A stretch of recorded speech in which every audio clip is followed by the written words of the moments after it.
নমস্কার, দেখছেন কলকাতা টিভি। সঙ্গে রয়েছি আমি স্বর্ণালী। শুরু করছি সংবাদ সারাদিন। বিনা দোষে জেল খাটছি, শুরু হোক বিচার প্রক্রিয়া। বিচারে আমি দোষী সাব্যস্ত হলে আমার শাস্তি হোক, আর যদি আমি নির্দোষ প্রমাণিত হই তবে শাস্তি হোক ইডির তদন্তকারী অফিসারের।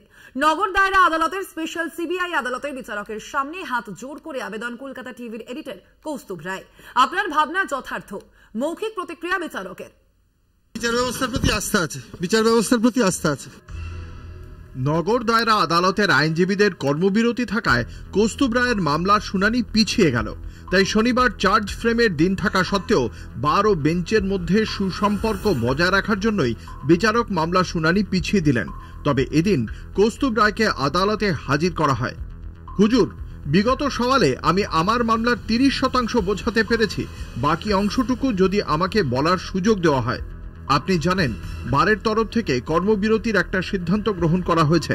আমি চাই বার ও বেঞ্চের মধ্যে সুসম্পর্ক বজায় রাখতে, তাই আপনার মামলার শুনানি আমি আজ গ্রহণ করতে পারছি না। হুজুর, আমি হাইকোর্ট থেকে সব মামলা প্রত্যাহার করে নিয়েছি। আমার কোনো মামলাই উচ্চ আদালতে আর বিচারাধীন নেই। আমি সম্পূর্ণভাবে আপনার ওপর নির্ভরশীল, আপনার ওপর বিশ্বাস আছে, আপনার কাছে ন্যায় চাইছি। আমি বিচার প্রক্রিয়া শুরু করার জন্য মনস্থির করেছি। ইডিও চার্জ ফ্রেম করতে প্রস্তুত। আমি বিচার প্রক্রিয়া বা ট্রায়াল শুরু করি।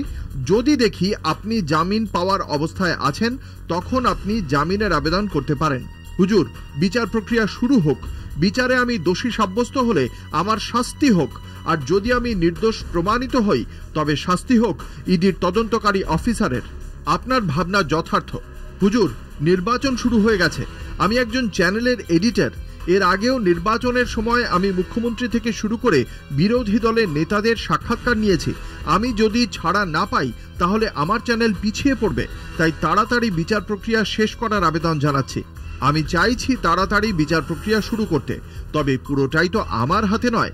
মামলার সঙ্গে যুক্ত অন্যান্য আইনজীবীদের সহযোগিতা যদি ঠিকঠাক পাই তাহলে আমি তাড়াতাড়ি বিচার প্রক্রিয়া শেষ করতে পারবো। ইডি সবসময় চায় মামলা বিলম্ব করতে, পুনরায় তদন্তের নামে বিচার প্রক্রিয়া বিলম্ব করে। ইডি প্রি ট্রায়াল কনভিকশন চাইছে।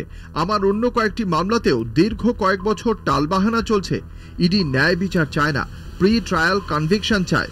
আমি আশা করব আদালত সেদিকে নজর রাখবে। ইডি তো জানিয়েছে যে তারা চার্জ দাখিল করতে প্রস্তুত, আর পুনরায় তদন্ত যে কোনো অবস্থাতেই চলতে পারে। তাতে বিচার প্রক্রিয়ায় ছেদ পড়ে না। যা গরম পড়েছে তাতে আমি চাই না আপনাকে বেশিক্ষণ এখানে আটকে রাখতে। আপনি যাতে আদালত থেকে তাড়াতাড়ি সংশোধনাগারে ফিরে যেতে পারেন, আমি সেই ব্যবস্থা করছি। আদালতে আইনজীবীদের কর্মবিরতি আশা করি 22 তারিখ শেষ হয়ে যাবে।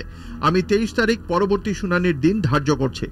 হুজুর, বিনা দোষে জেল খাটছি, তাই আরও বেশি গরম লাগছে। এমনিতেই বাইরে যা গরম তার থেকে অনেক বেশি গরম সংশোধনাগারের সেলে।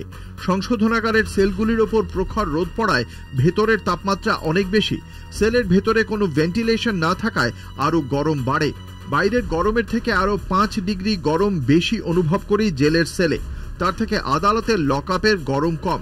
আপনার মতো আইনজীবীরাও যদি একটু আমাদের প্রতি সহানুভূতিশীল হন তাহলে খুবই উপকার হয়।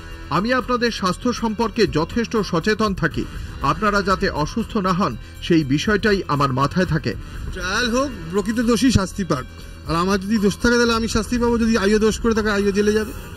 আগামী মঙ্গলবার মামলার পরবর্তী শুনানির দিন। আত্মপক্ষ সমর্থনে আদালতে সওয়াল করবেন কলকাতা টিভির এডিটর কৌস্তুভ রায়। কলকাতা টিভি।